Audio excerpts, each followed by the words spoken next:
د پنجشیر د جګړې وروستی حال.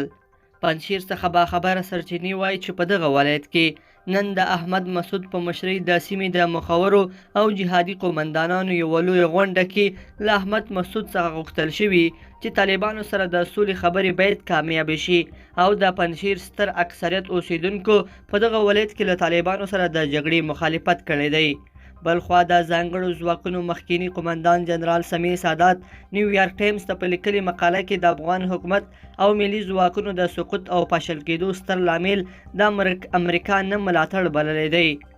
سمیع سادات له دې سره بله ستره پړه پر اشرف غني اچولې او د نوموړي تیښته یې ستره او تاریخي خطا بللې ده چې په لوی لاس یې د 20 کلونو جوړ نظام په یوه ورځ د تباهۍ پر کنده ودراوه. بلخوا د 1400 کال د کانکور پایلې د ازموینو د ملي ادارې لخوا اعلان شوې.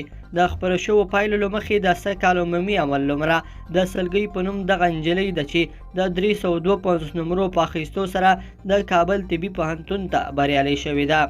بلخوا هند له دغه هیواد څخه بهر د میشتو افغانانو ویزې باطل اعلان کړي دي او د ویزې ورکړې لپاره یې ځینې نوي مقررات وضع کړي دي. سپوټیک اژانس د هند د بهرنیو چارو وزارت په حواله ویلي د یو شمېر پاسپورټونو د ورکېدو له امله د هغو افغانانو دایمي ویزې باطل اعلان کړي دي چې اوس مهال له دغه هیواد څخه بهر دي.